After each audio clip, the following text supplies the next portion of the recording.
اللہ نے بیٹی کے سینے میں باپ کے لیے جو محبت اور جذبے رکھے ہوئے ہوتے ہیں وہ احساسات بیٹا نہیں رکھتا جو بیٹی رکھتی ہے.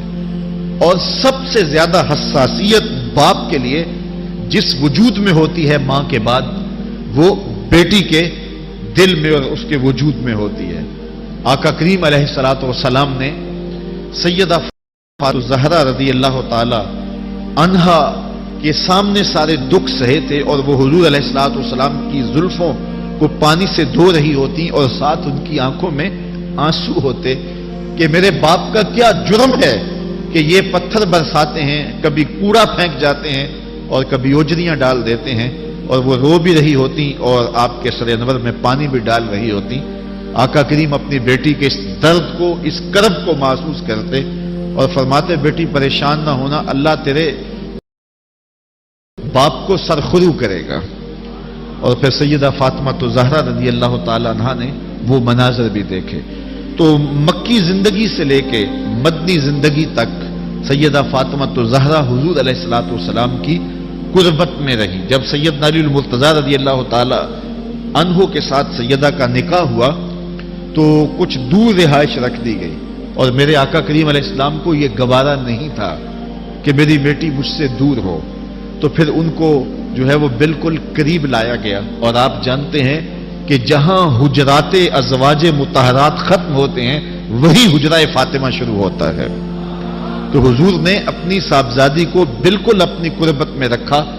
اور سیدہ عائشہ رضی اللہ تعالی عنہا فرماتی ہیں کہ سیدہ فاطمہ الزہرا رضی اللہ تعالی عنہا کو حضور نے قریب کیا اور ان کے کان میں کوئی بات کہی اور انہوں نے رونا شروع کر دیا.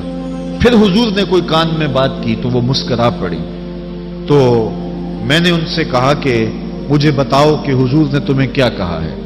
تو وہ فرمانے لگی میں حضور کا راز افشا نہیں کر سکتی. کہتی ہیں کہ پھر حضور کا وصال ہو گیا تو میں نے پھر حضرت فاطمہ سے کہا کہ میں تمہاری ماں لگتی ہوں, اس نسبت کا واسطہ دے کے کہتی ہوں کہ مجھے بتاؤ تمہیں حضور نے کیا کہا تھا.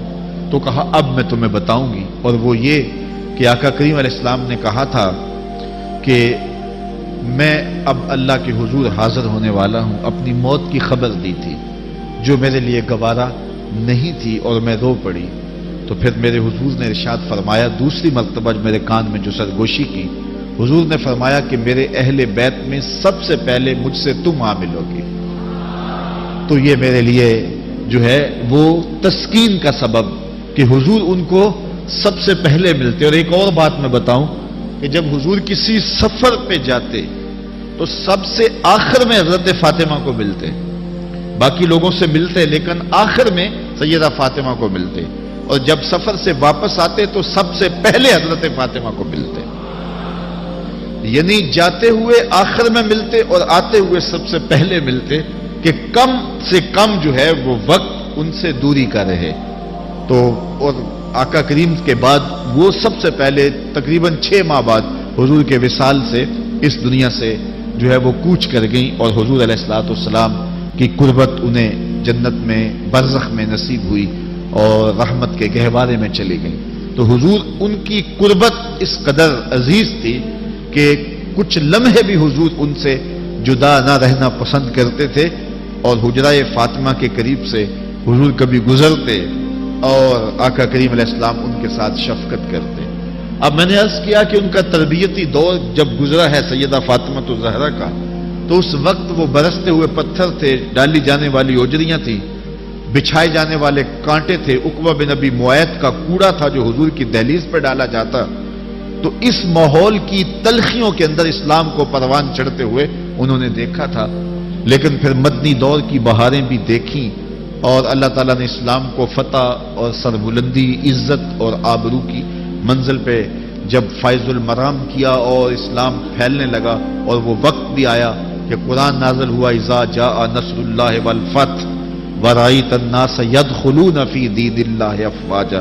محبوب آپ اپنی آنکھوں سے دیکھو گے کہ لوگ اسلام میں اس طرح داخل ہوں گے جس طرح فوجیں داخل ہوتی ہیں.